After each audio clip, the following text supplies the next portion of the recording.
नमस्कार दोस्तों नेपाल वे देश जिसे कभी पूरी दुनिया हिंदू राष्ट्र के नाम से जानती थी, लेकिन 2006 में हालात बदले नेपाल को धर्मनिरपेक्ष राष्ट्र घोषित कर दिया गया। आज एक बार फिर से नेपाल को हिंदू राष्ट्र और राजशाही को वापस लाने के लिए जोर शोर से विरोध प्रदर्शन हो रहे हैं। आखिर क्यों लोग फिर से नेपाल को हिंदू राष्ट्र बनाना चाहते हैं और राजशाही को वापस लाना चाहते हैं? तो आज के इस वीडियो में वह सभी हम तमाम जानकारी आपको देने वाले हैं। तो नमस्कार दोस्तों, मैं अभिषेक आप सभी का एक बार फिर से स्वागत करता हूं आज के इस नए सेशन में। नेपाल में राजशाही को वापस लाने और हिंदू राष्ट्र बनाने की मांग को लेकर हिंसा प्रदर्शन हो रहे हैं। इसमें 2 लोगों की मौत भी हो गई है और हजारों लोग अभी तक घायल भी हो चुके हैं। 2008 में नेपाल एक लोकतांत्रिक देश बना था। उसके बाद से अब तक 17 साल में 14 सरकार बन चुकी है। दरअसल हुआ कुछ ऐसा कि काठमांडू के त्रिभुवन इंटरनेशनल एयरपोर्ट पर करीब 10,000 लोग इकट्ठे हुए। यह लोग सभी लोग नेपाल के पूर्व राजा ज्ञानेन्द्र शाह के समर्थक थे। ज्ञानेन्द्र शाह पश्चिमी नेपाल के दौरे से वापस लौटे तो हजारों लोग रॉयल पैलेस खाली करो, राजा आ रहे हैं, वापस आओ राजा, देश बचाओ राजा और हमारी राजशाही चाहिए जैसे नारा लगाने लगे। नेपाल में प्रदर्शनकारियों के मुख्य मांगे क्या क्या हैं, आइए अब जानते हैं। देखिए, नेपाल में जो लोग विरोध प्रदर्शन कर रहे हैं, जिसमें पहला मांग है कि देश में राजनीतिक प्रक्रिया खत्म करके राजशाही को दोबारा लागू किया जाए। राजशाही व्यवस्था नेपाल की मुद्रा है जो 2008 में राजशाही व्यवस्था समाप्त करके गणतंत्र की स्थापना की गई थी। दूसरा जो मांग है कि नेपाल में करीब 81% हिंदू की आबादी है, तो देश को हिंदू राष्ट्र घोषित कर देना चाहिए जैसे कि राजशाही के समय में था। समर्थकों का मानना है कि 2008 में धर्मनिरपेक्षता अपनाने से नेपाल की जो संस्कृति और धार्मिक पहचान है वह अब धीरे धीरे कमजोर होते जा रहा है। यह दूसरा मांग है। तीसरा मांग है कि कई लोगों को कहना है कि लोकतंत्र में नेताओं के आपसी टकराव, भ्रष्टाचार और प्रशासन में अनबन ने देश को कमजोर बना दिया है। पिछले 17 सालों में नेपाल में 13 बार सरकार अभी बदल चुके हैं। कोई भी सरकार अपने 5 साल तक पूरा कार्यकाल नहीं चला पा रहे हैं। ऐसे में लोगों का सरकार की व्यवस्था से भरोसा उठ चुका है। अब चौथा मांग है कि पिछले 1 साल में नेपाल में भ्रष्टाचार 58% बढ़ गया है। यह भ्रष्टाचार के जो मामले हैं वह प्रधानमंत्री कार्यालय और राष्ट्रपति कार्यालय से जुड़े लोगों को और संगठनों से संबंधित है। राजशाही हटाने के बाद से जो नेपाल का जीडीपी है वह बहुत ही गिरावट आ गया है नेपाल के जीडीपी में। छठा जो कारण है और छठा जो मांग है कि 2018 से 2023 तक देश में जो बेरोजगारी दर है 1.2% बढ़ गया है। यानी कि 2023 में एवरेज हर महीने 65,000 युवा देश छोड़कर दूसरे देश में काम के तलाश के लिए बाहर जा रहे हैं। ऐसे में 3 करोड़ वाले आबादी देश के लिए यह जो 65,000 वाला जो संख्या है यह बहुत ही ज्यादा है। नेपाल दुनिया का एकमात्र देश था जो 2006 तक आधिकारिक रूप से हिंदू राष्ट्र कहलाता था। नेपाल के जो 80% से ज्यादा आबादी है वह हिंदू है।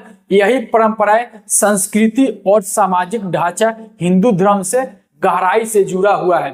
काठमांडू की पशुपति मंदिर हो या देवी देवताओं की मान्यता, हर जगह हिंदू पहचान दिखाई देती है। इसलिए वहां के जो लोग हैं वह लोग मांग कर रहे हैं कि हमारा जो हिंदू राष्ट्र है फिर से बनना चाहिए। लेकिन 2008 में राजशाही को खत्म करके नेपाल को धर्मनिरपेक्षता गणतंत्र बना दिया गया। तभी से लगातार बहस चल रही है और यहाँ के लोगों का कहना है कि भावनाओं के खिलाफ हम लोगों के निर्णय लिया गया है कि नेपाल को धर्मनिरपेक्ष राष्ट्र घोषित किया गया था। नेपाल में सदियों तक शाह वंश का शासक रहा था। 1768 में पृथ्वी नारायण शाह ने छोटे छोटे राज्य को मिलाकर आधुनिक नेपाल का नींव रखा। तब से लेकर 2008 तक नेपाल एक राजशाही राष्ट्र रहा है। 2001 में शाही परिवार पर हमला हुआ जिसे नरसंहार कहा जाता है और पूरे ही शाही परिवार को गोली मारकर हत्या कर दिया गया। उसके बाद 2008 में नेपाल को धर्मनिरपेक्ष राष्ट्र घोषित कर दिया गया। इसके बाद जनता में असंतोष बढ़ा और माओवादी आंदोलन में तेजी हुआ। नतीजा यह निकला कि 2008 में संसद ने राजशाही को खत्म कर दिया और नेपाल को धर्मनिरपेक्ष राष्ट्र घोषित कर दिया। अब सवाल उठ रहा है कि क्या राजशाही को हटाना सही फैसला था? दोस्तों, आज का नेपाल और राजनीतिक स्थिरता से गुजर रही है, क्योंकि अभी तक 17 सालों में 13 बार सरकार बदल चुकी है। कोई भी सरकार 5 सालों तक पूरी कार्यकाल नहीं संभाल पा रही है, तो हर साल सरकारें गिर रही है, भ्रष्टाचार और रोजगार बढ़ रही है।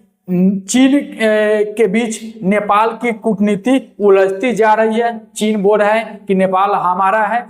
यही कारण है कि बड़ी संख्या में लोग कह रहे हैं कि राजा लौटा दो और नेपाल को हिंदू राष्ट्र बनाओ।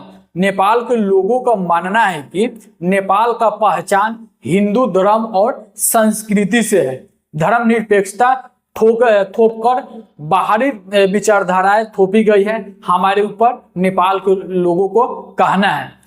हिंदू राष्ट्र बनने से नेपाल की संस्कृति और जड़ें और भी मजबूत होगी। इसलिए मंदिरों और सड़कों पर नारे लगते हैं, जय देश, जय धर्म, जय नेपाल।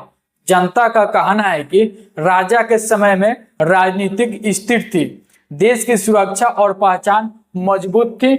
उसके बाद राजा को राष्ट्र का पिता माना जाता था।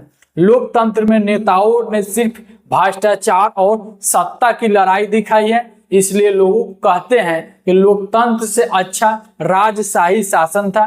दोस्तों, आज नेपाल में जगह जगह रैलियां और आंदोलन हो रहे हैं। लोग हिंदू राष्ट्र की मांग लेकर सड़कों पर उतर रहे हैं। कई संगठन खुलकर राजशाही की वापसी की बात कर रहे हैं। तो दोस्तों, सवाल यह है कि क्या नेपाल एक बार फिर से हिंदू राष्ट्र और राजशाही की ओर लौटेगा या फिर लोकतंत्र व्यवस्था की ओर ही जारी रखेगा? यह फैसला आने वाले समय में जनता और राजनीतिक तय करेगा। लेकिन इतना साफ है कि नेपाल की जनता अपनी संस्कृति और धार्मिक पहचान को बचाने के लिए अब खुलकर आवाज उठा रही है। तो दोस्तों, इस विषय पर आपका क्या राय है? क्या नेपाल को हिंदू राष्ट्र और राजशाही की ओर लौटनी चाहिए? अपना राय कमेंट बॉक्स में बताइएगा।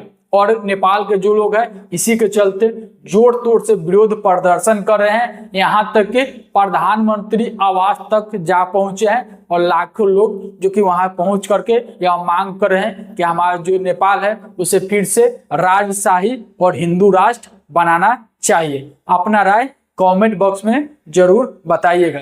मिलते हैं नेक्स्ट वीडियो में, तब तक यह न्यूज अपने दोस्तों में भी शेयर कर देंगे। थैंक यू दोस्तों। जय हिंद, जय भारत।